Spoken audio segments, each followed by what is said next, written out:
Favorite Christmas story, Mick Foley's Christmas Chaos. Signed by Mick Foley, illustrated by Jerry the King Lawler. The snow is falling quite softly on the brisk December night. The stars shone oh so brightly, and they bathed the ground in light. The evergreens are swaying tall and proud in the winter breeze. The snow-capped branches made the pines look like giant Christmas trees. Yuletide music filled the air, faint at first and clear. Could that be it?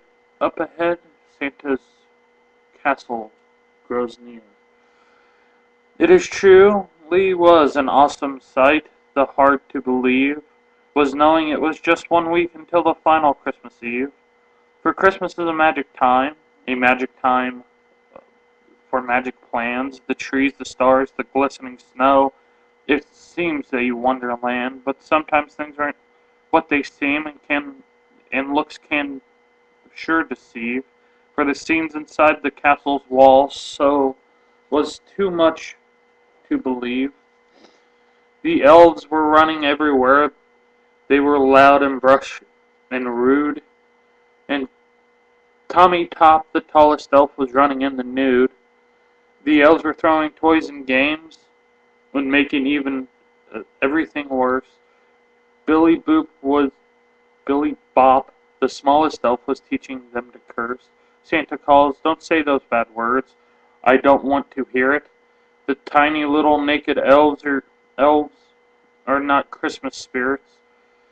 Put your elf pants, Tommy Top, and don't want a naked elf. I don't want a naked elf. You used to care about kids' toys and just not about yourself.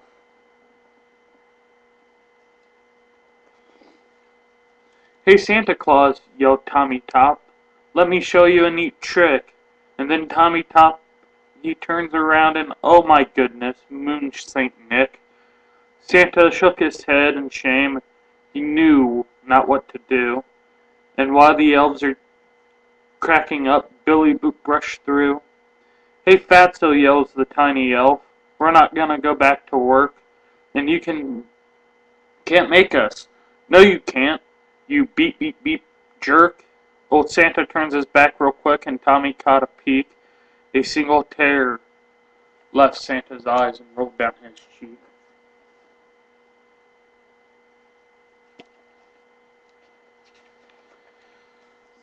When Santa left that naughty elves, Billy slammed the door, and all the elves sat around the set and turned on Raw as War.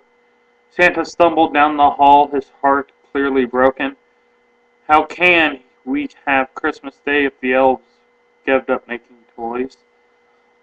Saint Nick shrugged up the stairs to talk to Mrs. Claus, but he reached the mirror and simply had to pause. Maybe it's my suit, he thought, as he wept away his tears. I haven't changed my look in over 90 years.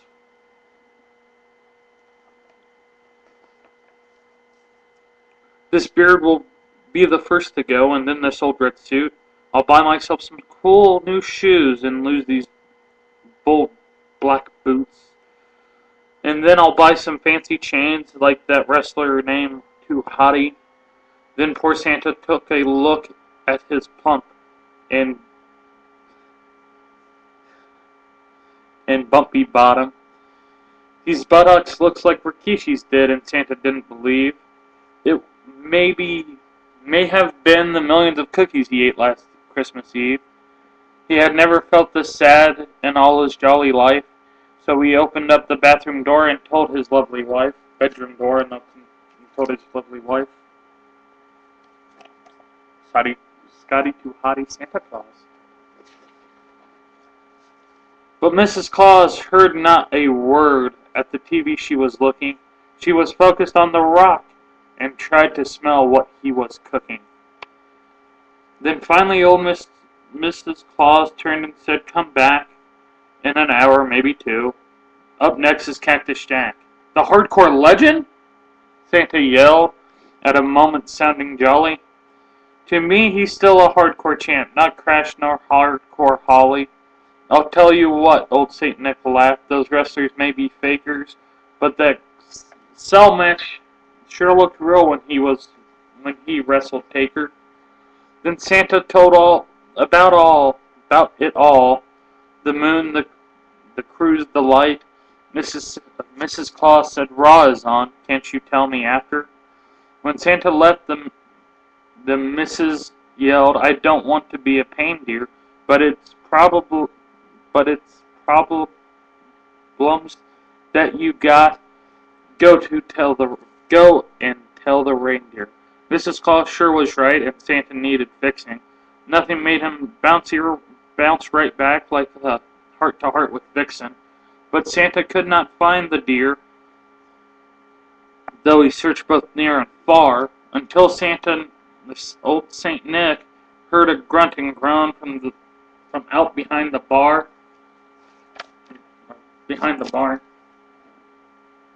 Did I show you the one previous?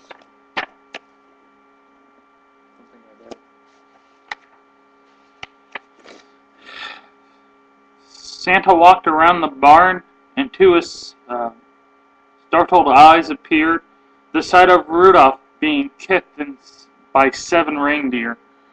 All the deer were there but one, and Santa saw the roof. Then Cupid nailed the poor Rudolph nose with a people's hoof. "Now stop it," yelled Santa Claus.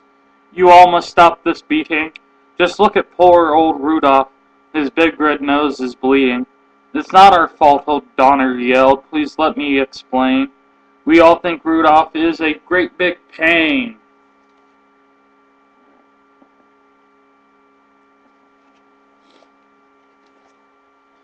"He sure is," says Blitzen.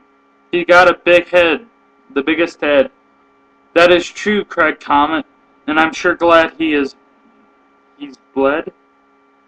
"Comet's right," he called Dasher. "He walks in as if he thinks that all his reindeer droppings really do not stink." "All of you," Santa yells, "you're being pains in Santa's neck, ganging up on Rudolph as if you were joining DX." "Yeah," the bleeding Rudolph yelled, "those charges are so phony. Rudolph says those other deers are a bunch of jabronis. They're jealous old Rudy," he crashes. "His cash, he does, his fames. The kids all cheer for Rudy, and they don't know their reindeer names. Rudy is a million fans, and those guys don't have any. Rudolph toys sell out stores, they don't draw a penny." Yeah. Santa Claus was shaking now, and then he started cursing. "I hate it when you beep deer start talking in third person. I am dear old Santa Claus, the start of this whole show. I did just fine before you came, and you and your big red nose. I'll be fine when you are gone. To tell you the truth, first I will clothesline you, and then I'll kick your teeth. Then we'll see if you are so smart and how you really feel. When I give you a pile driver, and I do move for real. So back away, this reindeer friend, old Santa's gonna flatten.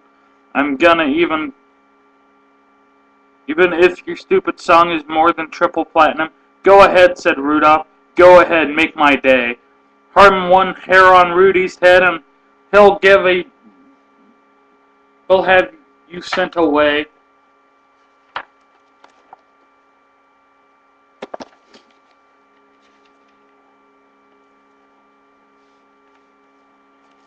"Old Claus, you will then go on a trip, a long and lonely journey, when Rudy makes a single call to his law attorney. Just think, those poor old Santa Claus inside a Bangy jail, and how will there be Christmas joy when Santa can't make bell?" Old Santa stopped right in his tracks. He knew the reindeer was right. Santa just was not prepared for a bitter legal fight. For after Rudolph's silly song topped the charts across the nation, Rudolph won a copyright, though through brutal litigation. Rudolph sure had proven to be a selfish endeavor, diva, and every time his song was played, he got a small residual. For Santa Claus, it really seems that nothing even matters. Father Christmas felt his heart and finally been shattered. Santa Claus, he used to be a rip and jolly elf, but now he stumbles in a trance while talking to himself. It hurts me that I finally know, after all these years, that Santa Claus has just ran out of all his Christmas cheer. I sat instead in the shopping malls with little girls and champs, all rattling off long lists of toys and peeing on Santa's lap. I used to be so easy. Boys like choo-choo trains, girls wanted a dolly and a single candy cane. Now the list is longer. The kids want bigger things, CDs, TVs, VCRs, and giant wrestling rings. It used to be a kid would yell Santa and then hug me, but nowadays a lot of kids would just likely mug me. Let me tell you, said St. Nick, entire this castle. Christmas time in days like these are just a big hassle. How are you? Asked Mrs. Claus, and Santa walks upstairs. I'm not sure, St. Nick shot back. That's you even care. And just before I show you, on it says the list. You see wrestling rings, rock action figure, PlayStation, Stone Cold Steve Austin, video games. Another list says JR barbecue sauce, Al Snow's greatest hits videos, a DX shirt, China action figure, and cat T-shirt. Oh, let me get that in shot. Now Santa Claus is Mrs. said there's really is no room for all these kinds of ghost talks with Christmas coming soon. My mind is made up, said Santa, trying not to cry. It doesn't seem to matter much how long or hard I try. I'll tell you, children, Christmas really gets its start with the love they carry inside all their hearts. Poor Santa's face was full of pain. His eyes were filled with tears. Then he said, I'm sorry, there will be no trip this year. Throughout the castle, word was spreading that Santa was through. Panic struck the little elves for what else could they do? Tommy Tops began to cry without Santa. There would I be. Maybe with these poor, sad elves breaking cookies in a tree. Rudolph, too, had a second thought. He was even heard to say, Rudy knows it's Santa who let Rudy guide the sled.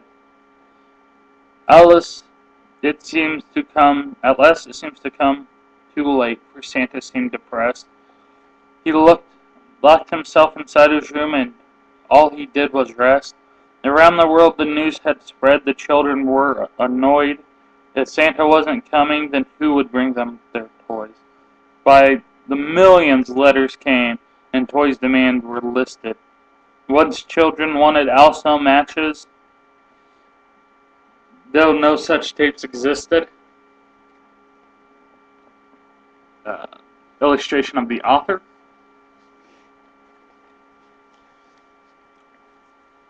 Mrs. Claus felt terrible. She felt she was the cause. The children of the world weep without dear Santa Claus. It's all my fault for being rude, so I'll be the only thing I can. I'll call the WWF and speak to Vince McMahon. Mrs. Claus then told the tale to Vince McMahon, seems to understand. I'll put all my wrestlers on a plane and we'll land ahead. The elves were shaking in their boots when the wrestlers left the plane. One elf even peed in his pants when he saw the size of Cain. Uh,